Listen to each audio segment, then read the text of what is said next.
corpses, lumbering, rotting cadavers.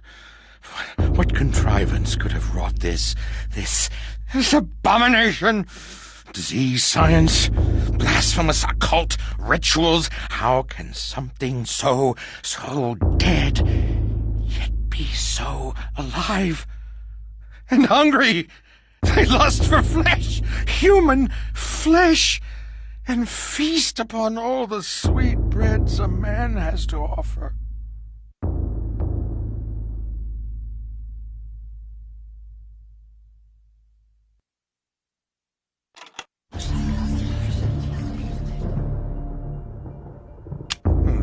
These wretched creatures, these flayed corpses, wandering, decrepit, soulless vessels, content only to gnaw on human meat, to spill human blood, even headless.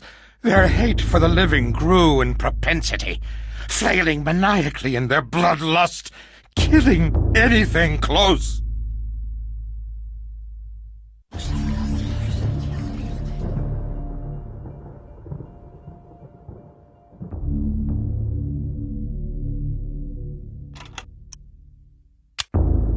Neither the embalming salve of their wrappings nor the numbness of death could override the dominating madness that is Ulyaoth, controlled, prodded into an existence by an incessant cacophony of voices penetrating every level of their psyches. These corpses are coerced into life, ambling, moaning, shrieking.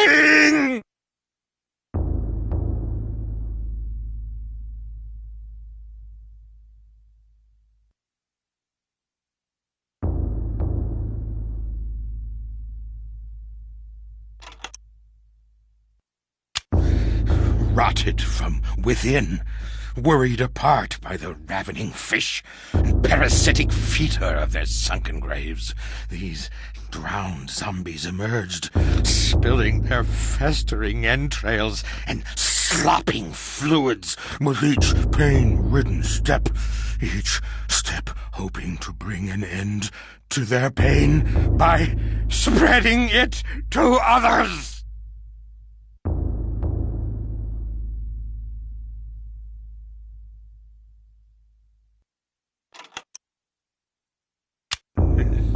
They are amongst us.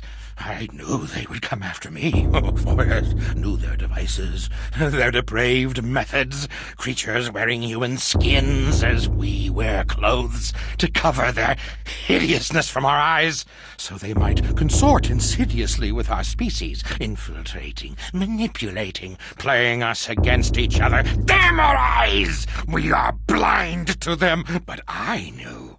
Oh, yes, I knew they were there, plotting behind that door. One has to be careful. One must separate their heads from their bodies. And, yes, fire is the key to purge their souls from this earth, sending them whimpering to their masters in the beyond!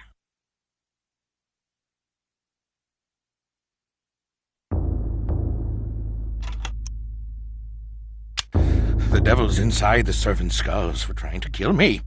They plotted behind doors locked and barred and planned the downfall of the human race.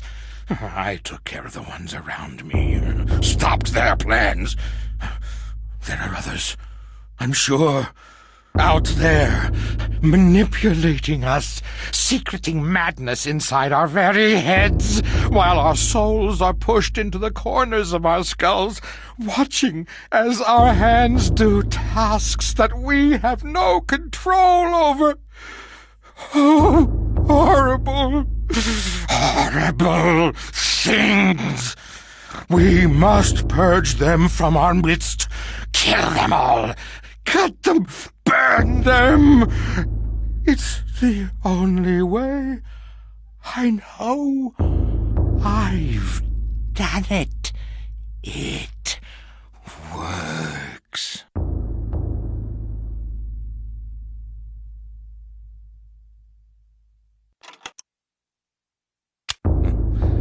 They are so close, their stench fills the air. You can smell them, I tell you, somewhere between the spice of vanilla and the bitter sweetness of pustulant rot.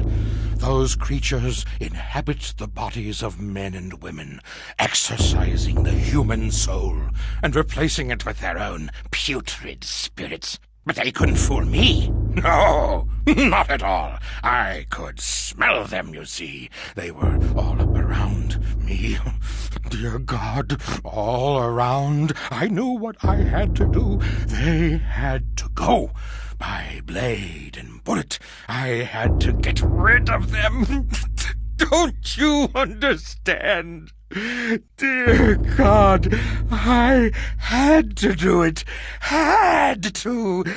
You believe me, don't you? Don't you?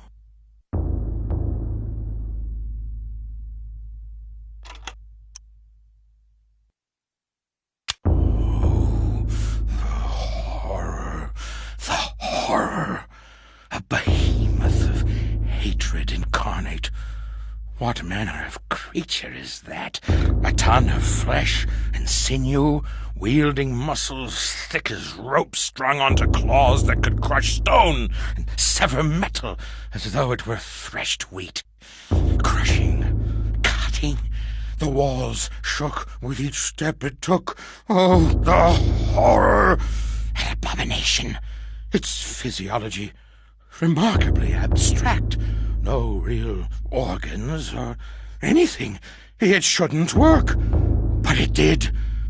And the mouths, those gnashing scythes of teeth. I tell you, it existed only to eat, to consume, to gnaw, to bite, to devour.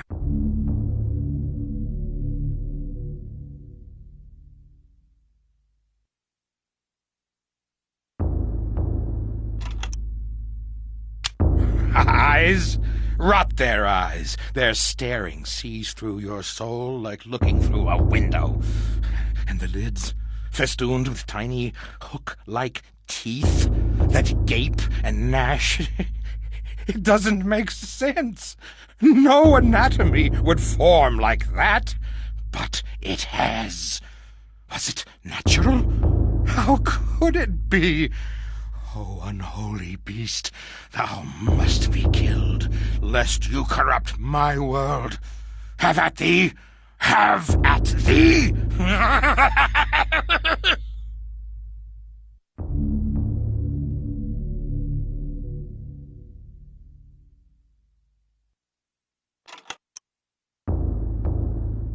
They have no eyes, but they can see, I tell you.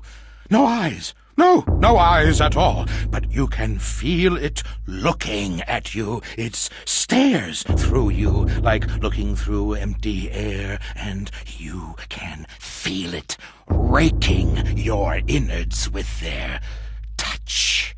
The shiver of their senses combing your bowels through empty space. Oh, horribleness!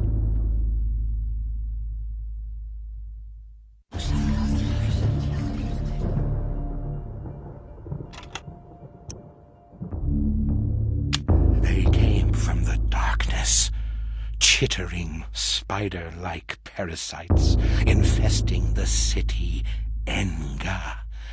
Enga! They killed the city's inhabitants, using them for food, for slaves, for play. In the city's last dark, doomed days, blood filled the waterways, drained upon the streets, a proud, mighty race, now nothing but bloody goblets of meat in the gutters.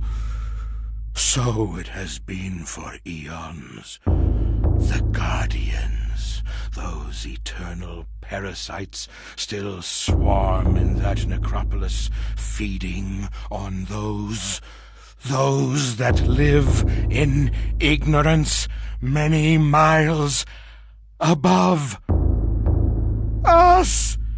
Damn you, listen to me! They feed on us! The darkness comes. It will consume us all. We must fight them, or all is lost.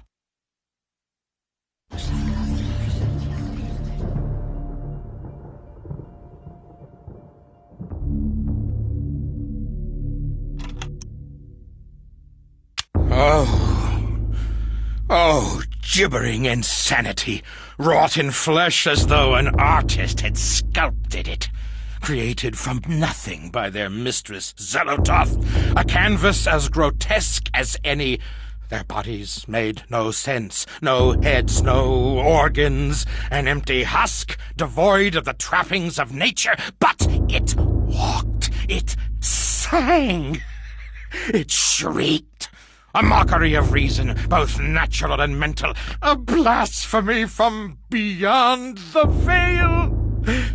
The veil has opened, and we should not see beyond.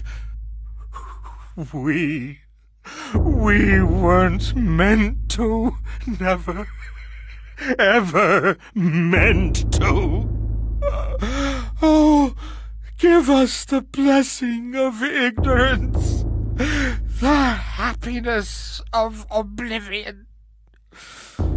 Innocence can only be tainted, never returned.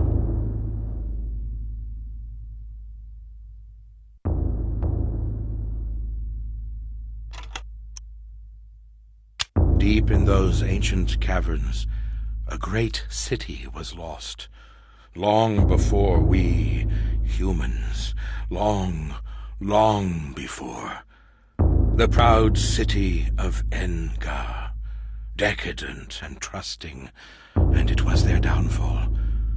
When the darkness came, and the guardians slaughtered them, their existence was but a dying echo shrieking from violated mouths, resounding within their homes, their tombs. If you stand alone in one of those halls, quietly, ever so quietly, you can hear the cries of the people of Enga, rent apart by the unseen claws of the guardians. Their echoes still linger, as do their